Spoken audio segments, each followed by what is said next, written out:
La seconde partie de notre débat consacré au changement climatique. Nous sommes à 6 mois de la conférence de Paris et il s'agit de trouver très vite maintenant un accord. Brice Lalonde, je voudrais qu'on parle, si vous voulez bien, de ces énergies alternatives, parce que c'est ce que disait Jean-François Toussaint tout à l'heure. Il disait aujourd'hui, finalement, on vit encore essentiellement sur le charbon, sur le pétrole, sur le gaz. Aussi, comment finalement faire cette transition énergétique? Comment est-ce qu'on a les moyens demain de vivre avec l'éolien, de vivre avec le solaire? Oui, bien sûr qu'on a les moyens. Ça ne se fait pas en un jour, comme vous dites. Vous savez, c'est l'avantage de ces énergies, c'est qu'une fois que vous avez investi, c'est gratuit. Il n'y a plus de combustible. Donc le soleil, le vent, tout ça, c'est gratuit. Donc si vous voulez, elles ont un avantage extraordinaire, mais leur arrivée bouleverse complètement le système de production et le système d'énergie. Il faut stocker pendant les intermittences. Donc tout ça, ça se lie avec les techniques digitales. L'énergie devient intelligente, comme on dit, smart, etc. Donc on est en train de vivre une révolution. Bien entendu, ça prend le temps que ça prend. Et donc, il faut prévoir ce qu'on appelle la transition énergétique. Mais est-ce qu'on y est dans le mot même transition? Mais bien sûr qu'on y est. Par exemple, je vois maintenant les banques, la plupart des banques françaises maintenant sont en train de réduire la partie carbone de leurs investissements, de retirer le charbon de leurs investissements et d'essayer de drainer l'épargne vers les énergies renouvelables, vers un autre système. Vous savez, il ne faut pas se décourager. C'est extraordinaire ce qui est en train de se passer. Simplement, les résultats ne se voient pas encore. Toutes les entreprises commencent à se mobiliser. Écoutez, il y avait une réunion d'entreprises il n'y a pas longtemps, même le ministre de l'énergie de l'Arabie Saoudite nous dit, nous passons au solaire en Arabie Saoudite, mais évidemment dans 40 ans, mais nous passons au solaire, nous travaillons, nous savons que notre temps est compté en matière de pétrole. Donc il y a un mouvement mondial général et ça va beaucoup plus vite que prévu. Le développement de l'énergie solaire va plus vite que ce que prédisait Greenpeace. Alors c'est quand même extraordinaire. En 2 ans, je rejoins tout à fait ce qu'est en train de dire Brice, en 2 ans, il y a eu une explosion, au bon sens du terme, de l'énergie solaire dans le monde, et avec en corollaire une baisse très importante du prix du kilowattheure d'origine solaire. Ce qui fait qu'on peut espérer qu'il se passe dans les pays du Sud sur l'électricité, ce qui s'est passé sur le téléphone. C'est-à-dire qu'on a fait l'économie du passage par les grandes infrastructures. Vous avez quelque chose comme près de 3 milliards d'humains qui ont un portable. Vous n'avez pas 3 milliards d'humains qui ont un téléphone fixe. Certainement pas. Donc ils ont fait l'économie du passage par ces grosses infrastructures qui permettent le téléphone fixe. C'est la même chose pour l'électricité. On passe directement à un système décentralisé et un système solaire qui devient effectivement très bon marché, puisque vous avez aujourd'hui au Texas, à Abu Dhabi, des centrales qui sont construites avec des coûts du kilowattheure qui vont revenir à 4 centimes. Donc c'est vraiment très très faible. C'est le prix du charbon. On est arrivé au prix du charbon. Quelle est pas la date, mais quel est l'espace? Dans combien de temps on pourra fonctionner selon vous, qu'avec de l'éolien ou du solaire? Est-ce qu'on a un peu une idée?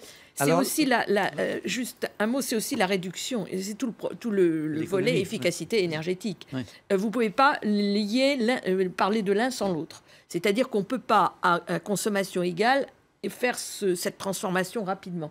Par contre, si on lit l'efficacité énergétique, par exemple, des bâtiments qui deviennent à énergie positive, c'est-à-dire au lieu de consommer de l'énergie chez vous, vous en produisez, vous voyez bien que vous changez complètement la donne.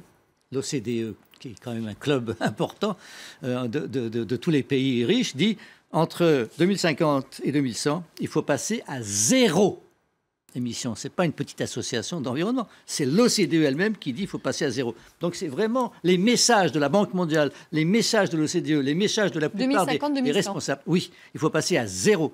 Parce que le problème, ce n'est pas de stabiliser, parce que c'est comme une baignoire. La robinet, il va continuer à couler, ça va déborder. Il faut passer à 0. Réduire, passer à 0, et éventuellement même sortir le CO2 de l'atmosphère. Mais ça, on le fait naturellement en plantant des arbres. Et il ne faut pas déforester, il faut garder la forêt, et il faut passer au renouvelable. C'est très simple sur le papier. Ensuite, vous avez la négociation. Alors là, la politique s'en mêle. La politique, la géopolitique, les discussions. C'est commencez le premier, s'il vous plaît. Je regarde si vous le faites, je le ferai peut-être, etc. Donc c'est pour ça qu'il faut crever un peu cette muraille d'égoïsme. Et ça, ce sont les chefs d'État qui peuvent le faire. À condition néanmoins que les chiffres soient compatibles avec les espoirs. C'est-à-dire que, y compris sur le CO2 et le nombre d'arbres, on ait des puits de carbone qui soient en quantité suffisante dans des conditions qui, pour le climat, qui va les transformés, les sols et les conditions environnementales, permettent néanmoins de continuer à faire. Sur l'ensemble de ces calculs-là, on a besoin d'avoir des prospectives qui, tant chez les climatologues que chez les spécialistes de la biodiversité, que dans les domaines de la santé, nous permettent de dire l'ensemble se tient. Mais on n'a peut-être pas jusqu'à 2100 pour le faire. Oui. C'est peut-être beaucoup plus tôt que ça qu'il faut arriver à un moment donné à prendre ces décisions et à prendre sur soi-même ce que sont nos dépendances. Oui. Les rapports nous disent qu'il y a 3 grands secteurs où il faut agir. La ville, parce que la ville, c'est l'endroit où il y a des problèmes, mais c'est l'endroit où il y a les solutions. Parce que les transports, parce que l'urbanisme, parce que les maisons à énergie positive, c'est formidable. On fait des maisons aujourd'hui qui produisent de l'énergie au lieu d'en consommer. Donc ça, c'est la nouvelle tendance pour les villes. Deuxième secteur, l'énergie face aux renouvelables. Et troisième secteur, l'utilisation de la terre cultivable, de la terre végétale. Parce que là, par exemple, on se rend compte aujourd'hui que le labourage, par exemple, c'est plus ce qu'il faut faire. Le labourage sort du carbone. Et donc, la France n'a plus qu'une mamelle, c'est le pâturage et plus le labourage. Tout est en train de changer, si vous voulez. C'est un changement de mentalité aussi. Il y a un changement de mentalité, les sciences sont très importantes, elles nous aident, et on se rend compte que beaucoup de ce qu'on croyait être normal, c'était en réalité fait pour les pays tempérés comme le nôtre, mais pour les pays tropicaux, c'est complètement différent, et donc on réinvente l'urbanisme, l'agriculture de ces pays-là, et comme le disait Madame Lepage, ils peuvent sauter par-dessus une étape de développement et aller directement à un développement bas carbone, favorable au climat. Philippe Germain, que font les entreprises? Est-ce que les entreprises sont conscientes aujourd'hui de ce danger et est-ce qu'elles sont aussi dans la transition énergétique aujourd'hui? Est-ce qu'elles font cette mutation-là? Certaines d'entre elles, oui. Je dois le dire, notamment celles qui pensent leur avenir dans les 20 ou 30 années. Donc, c'est celles qui sont les moins en train de regarder le cours de bourse. Et celles qui sont en train de regarder la transformation de leur activité industrielle, économique, vers cette espèce de transition écologique globale dans laquelle il y a l'énergie. Mais pas toutes, et pas toutes dans tous les pays du monde. Parce qu'au fond, on est un peu centré sur nous-mêmes, la France, l'Europe. Ce dont on parle, c'est quelque chose de mondial. Et alors, quand vous entendez parler le président de l'Inde, par exemple, j'ai rien contre lui, mais c'est ce même président qui demande aux associations de protection de l'environnement et de la nature de s'en aller, sous prétexte que ces associations disent on ne peut pas continuer dans le modèle économique actuel, comme on vient de le dire. On ne peut pas continuer à émettre autant de gaz carbonique, à consommer autant d'énergie par individu et tout. Et vous avez le président d'un des grands pays du monde qui dit ces gens-là portent poids à la poisse, je ne veux pas les voir et je leur dis de quitter. C'est le cas de Greenpeace en ce moment. Et nous-mêmes, d'ailleurs, nous devions avoir notre congrès en Inde cette année. On a dû le faire en Norvège parce qu'en Inde, on n'était pas bienvenus. Il y a un certain nombre de pays pour lesquels cette transition-là, ils n'en voient pas l'intérêt et l'utilité, et ils sont aussi une pression. Mais ils n'en voient pas l'intérêt et l'utilité quand vous voyez quand même cette vague de chaleur qui s'est abattue sur l'Inde, qui a tué quand même plus de 2000 personnes, que les autorités indiennes n'en voient pas l'utilité. C'est tout de même officiellement, comme vous dites, parce qu'après il y a les chiffres en effet officieux. Le bilan doit sans doute être bien plus lourd. Qu'elle n'en voit pas l'autorité, on a un peu du mal à comprendre quand même, non ? Oui, mais je pense que malheureusement, 2000 personnes en Inde, c'est un niveau de vous voulez dire que c'est rien comparé aux 1 milliard d'habitants. Voilà. Et la question, c'est on ne peut pas donner le mode de vie que nous avons eu, européens ou américains, aux milliards et demi d'Indiens, aux milliards 7. Mais on peut le donner avec une autre économie. Je vais vous donner un exemple, parler d'intensité énergétique. Moi, j'ai trouvé que la loi de Madame Royal, il manquait quelque chose qui était, par exemple, de dire il faut baisser de 40% la consommation d'électricité de l'éclairage urbain. Moi, j'y peux rien. Toutes les grandes entreprises qui travaillent dans l'éclairage urbain sont capables techniquement de réduire de 40% la consommation d'électricité pour éclairer nos villes. Si ce n'est pas une loi qui l'oblige, personne ne va le faire. Ça coûte cher, etc. C'est comme des chauffe-eau solaires dans le midi de la France. Dans le midi de la France, il devrait y avoir une obligation d'avoir des chauffe-eau solaires ou des panneaux solaires. Donc c'est ce monde-là qu'il faut construire et pour lequel des organisations comme les nôtres sont là pour un peu booster. Je suis d'accord avec Madame Royal quand elle dit que ça fait 21 ans que les négociateurs de l'ONU se retrouvent tous les ans pour essayer de trouver un accord. C'est 21 ans de trop. En même temps, chaque gouvernement... Vous pensez des lois contraignantes Je pense, et d'ailleurs, on parle des marchés de carbone, mais je crois aussi les taxes ne sont pas non plus totalement stupides. Ce qu'il faut, c'est passer à entre 120 et 140 euros la tonne de carbone pour qu'il y ait une rupture technologique forte.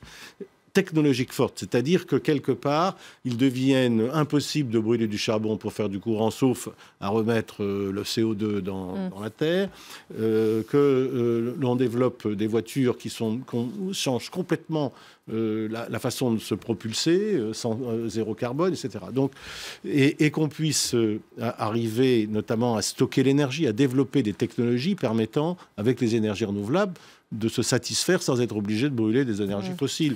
Corinne Lepage, je voudrais qu'on revienne sur le cas de la Chine, quand même premier pollueur de la planète, dont on attend aujourd'hui les engagements.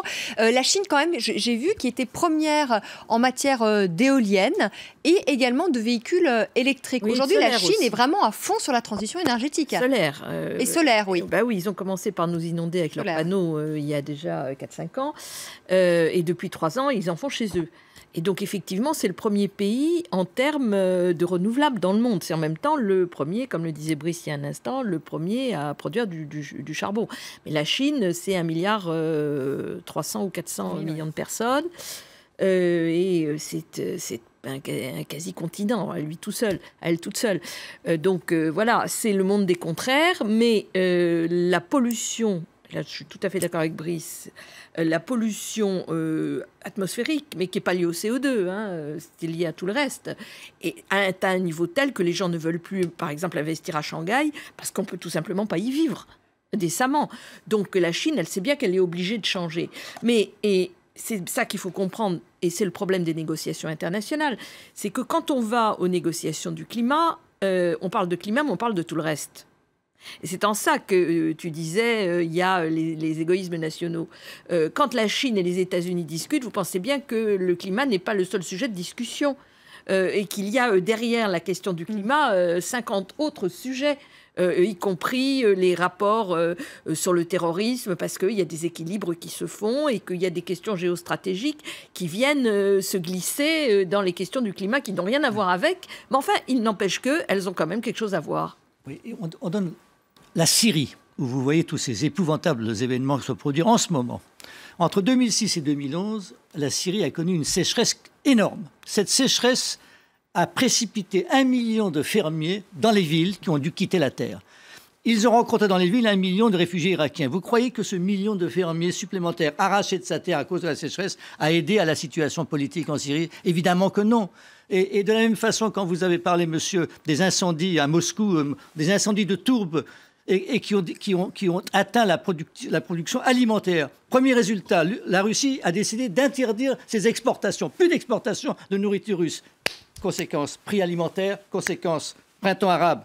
C'est-à-dire que la plupart de nos commentateurs politiques, ils voient bien les événements politiques et ils disent « Ah, celui-là, il est mauvais, celui-là, c'est le bon, etc. » Ils oublient tous le changement climatique qu'il y a avant. Et donc la question du changement climatique, c'est aussi une question de sécurité. Le nombre de millions de gens qui sont déplacés, qui fuient, parce qu'ils sont obligés de partir, parce qu'il y a eu un tsunami, parce que la mer est en train de monter, ils vont aller où tous ces gens-là? Et donc pour la Chine et pour les États-Unis, ne vous inquiétez pas, le Pentagone et autres, ils savent que c'est aussi une question très grave de sécurité. Bien sûr. Et d'ailleurs, je vais rajouter une chose. Le fait que ce soit le ministre des Affaires étrangères qui soit en charge de ça, et pour l'avoir rencontré plusieurs fois, M. Fabius a parfaitement compris que ce n'est pas qu'un problème d'environnement, c'est un problème de sécurité planétaire. Il dit c'est une question de guerre et de paix. Mais oui, voilà. Donc il a parfaitement compris. Et il faut lui rendre hommage, il se donne beaucoup de mal. Et il se donne beaucoup de mal. Et je trouve que M. Fabius, qui n'était pas un écologiste notoire, il s'y est mis très vite. Et parce qu'il a compris que l'enjeu était un enjeu global géopolitique. Et la question, c'est que nous sortions d'une négociation qui se fait entre ministres de l'Environnement, qui dans beaucoup de pays n'ont pas beaucoup de poids. Excuse-moi, Brice, pour le rôle que tu as eu dans ces métiers. Oui, oui. Voilà. Mais c'est vrai que le ministre de l'Environnement, dans beaucoup de pays, il n'a pas beaucoup de poids. Notamment dans un pays en développement qui dit « moi j'ai besoin d'énergie, j'ai besoin de nourrir mieux mes populations, etc. » Donc il faut effectivement déplacer la négociation vers... Alors Ségolène Royal dit les chefs d'État et de gouvernement, elle n'a pas tort, mais au moins les ministres en charge des affaires étrangères qui aujourd'hui gèrent une planète de plus en plus tendue sur tous les sujets. Et en fait, ce que vous dites, c'est qu'il y a un aspect aussi géopolitique, finalement, dans ces questions énergétiques. C'est ça qui fait qu'il y aura une solution, peut-être. C'est le G20 qui doit être...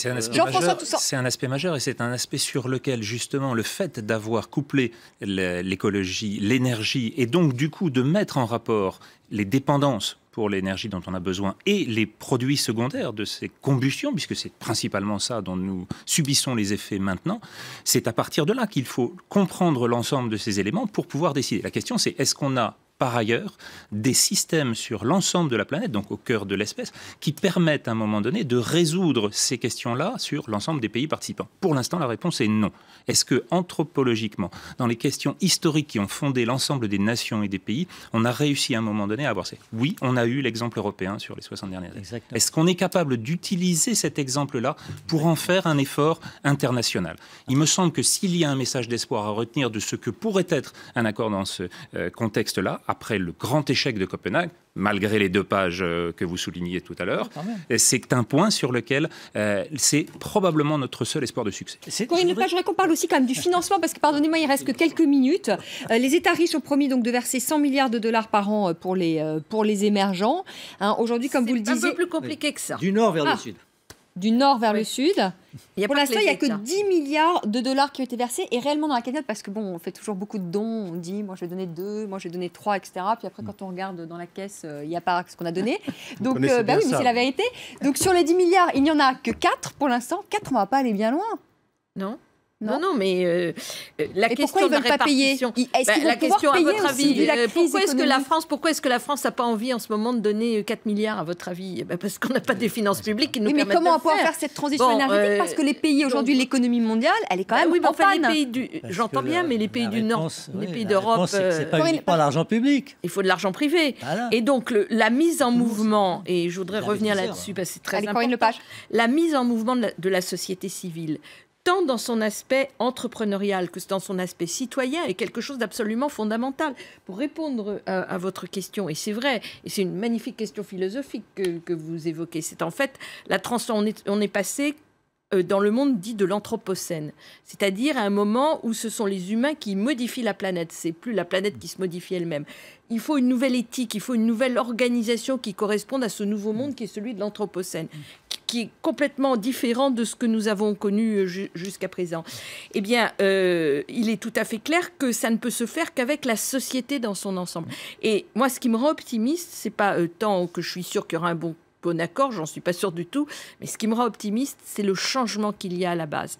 C'est la manière dont les entreprises, pas forcément les grandes, hein, mais beaucoup de petites et moyennes entreprises changent. La manière dont nos concitoyens, dont les Européens modifient leur mode de vie, ça se voit pas beaucoup, on n'en parle pas beaucoup, mais c'est en train de se développer à une Ça vitesse change, ouais. phénoménale. Les gens qui prennent beaucoup plus le vélo, le tri des ordures. Aujourd'hui, c'est devenu totalement... Regardez une boîte comme... intégré aujourd'hui dans la société. Regardez une boîte comme Blablacar, qui est 15 ans. devenue une des premières capitalisations boursières françaises. Blablacar, c'est une société qui fait du covoiturage, qui est dans l'économie de la fonctionnalité. Mais moi, je voudrais revenir quand même, parce que on parle de 100 milliards pour le climat par an. Parce que là, Corinne 2020. Lepage, sur le financement, vous dites la société civile. Je vais vous donner la parole, Philippe. Vous parlez de la société civile, mais ce n'est pas la société civile qui va payer. Ah ben aussi. Bah, Si, si, les si. 100 Bah, milliards, ce ne sont faudrait. pas que les Faudrait. États.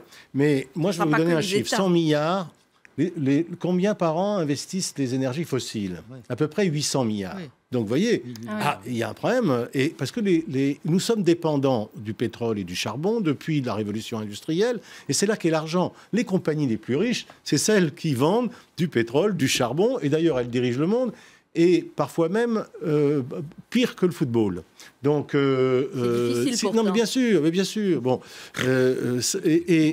en question de financement de coups d'État, elles sont pas mauvaises. Ouais. Bon, et parfois même appuyées par les pays.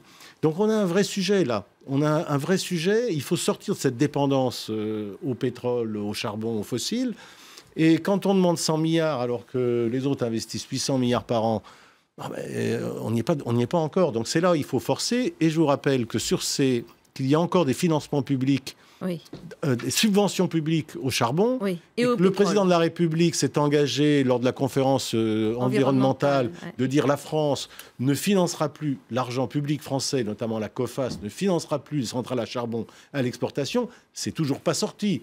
Il n'y a pas le décret encore, parce qu'il y a des usines supercritiques, sous-critiques, je ne sais plus lesquelles exactement, et donc il y a 4 emplois à Belfort, qui d'ailleurs maintenant sont passés à General Electric, et donc parce qu'il y a quelques emplois à Belfort, eh bien on ne veut pas une centrale au charbon au Havre. Oui. Je suis allé demander au maire du Havre qu'il la ferme. Donc, si vous voulez, il y a un moment, il faut tenir ses engagements. On dit, on arrête les financements publics au charbon.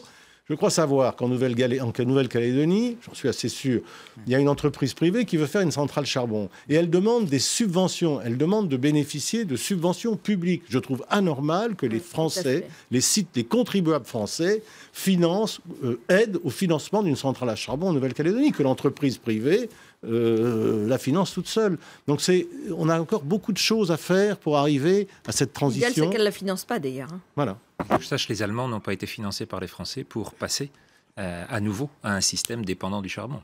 Allez, c'est la fin de ce débat. On suivra évidemment ça sur France 24 parce qu'il va encore y avoir des mois là, de négociations. La conférence de Bonn n'est pas la dernière. Il va encore y avoir des petits rounds comme ça de négociations. Et puis on verra si on va aller au-delà des 2 pages de Copenhague. Ce qu'ils espèrent, c'est 20 pages. Je crois que là, on en est à 80. Il faut réduire à 20. 80 en anglais et 120 en espagnol. 136 en français. Bon, il faut en arriver à 20. Hein. 20 pages, ça serait déjà pas mal. Merci à tous les 4 d'avoir participé à ce débat. Vous restez avec moi et on accueille tout de suite Karim Yaoui, tout ce qui a fait le buzz sur les réseaux sociaux ce lundi.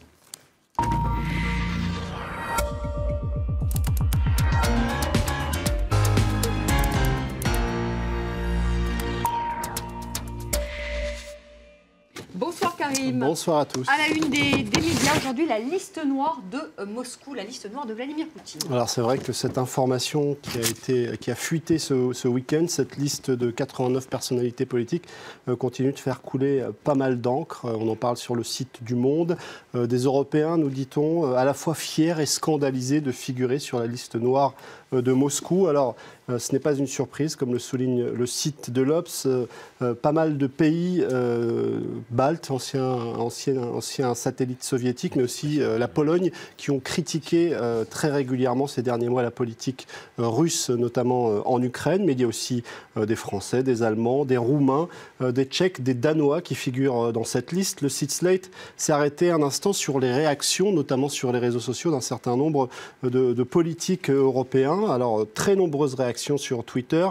Par exemple, Gunnar Hökmark, qui est un eurodémocrate chrétien suédois, qui explique que cette liste noire est l'expression de la faiblesse et d'une certaine peur de la Russie envers l'ouverture et le dialogue. Le régime de Poutine n'est pas courageux, il est nerveux, écrit-il. Et puis, dans cette liste, il y avait 4 Français, dont Henri Malos, qui est le président du Comité économique et social européen. Il dit « Je ne me réjouis pas de figurer sur la liste noire du Kremlin. C'est un signal alarmant de la dégradation des libertés. » Et puis il y a cette réaction de cette députée lettonne que je vais vous traduire. Elle explique qu'elle éprouve de la joie puisque sa présence sur cette liste noire est selon elle une forme de reconnaissance pour son travail.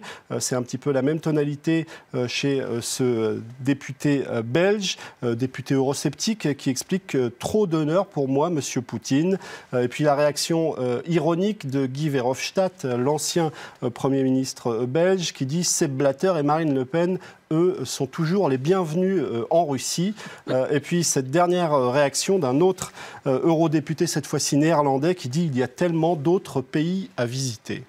Il y a 4 Français sur cette liste noire. Alors c'est vrai qu'il y a 4 Français, on en parle ici sur le site de l'Obs. Alors il y a Bernard-Henri Lévy ou encore Cohn-Bendit qui sont persona non grata en Russie. Ce n'est pas en tout cas une surprise étant donné les déclarations qu'ils ont pu faire sur la politique de Vladimir Poutine. Mais on parle pas mal, là c'est un article sur le site de France Info concernant Daniel Cohn-Bendit qui trouve très drôle sa présence sur cette liste. Mais on parle surtout de Bruno Le Roux. Claude Barthelone veut l'emmener pour le désinscrire de cette liste noire. Alors pour certains, c'est plus étonnant de le trouver sur cette liste. Pour le patron du Parti socialiste, Jean-Christophe Cambadélis, il y a peut-être une explication, en tout cas c'est la sienne. Bruno Le Roux est visé parce qu'il a demandé une commission d'enquête sur le financement russe du Front National. Ça, c'est l'analyse de Jean-Christophe Cambadélis. Et puis Bernard-Henri Lévy, s'il n'est pas le bienvenu en Russie, eh bien, s'est fait entarter du côté de la Belgique. Cette image et cette photo ont fait le tour des réseaux sociaux. Ça fait des années que ça dure et celui qui l'entarte régulièrement, apparemment, était encore dans le coup cette fois-ci. C'est toujours le même. Hein. C'est souvent le même ou alors des gens qui sont proches de lui. Aux États-Unis, très rapidement, hein, vraiment quelques secondes, la fin d'une partie du Patriot Act hein, qui est très court. Alors c'est vrai qu'il y a certains éléments du Patriot Act qui vont être arrêtés en quelque sorte, qui vont être mis en veille. Alors évidemment, certains, notamment du côté des faucons américains, accueillent la nouvelle avec beaucoup de critiques, mais en réalité, comme le soulignent beaucoup d'articles aujourd'hui, ça ne va pas nuire aux capacités de surveillance de la NSA. Il y a cet article notamment à lire sur le site de France 24, Patriot Act amputé, NSA pas désœuvré. Merci beaucoup, merci Karim. On vous retrouve 20h45 pour votre chronique dans son intégralité. Merci encore à tous les quatre d'avoir participé à ce débat. Merci à vous de nous avoir suivis. Très belle soirée. Tout de suite, le journal et je vous retrouve demain soir à partir de 18h, heure de Paris. À demain.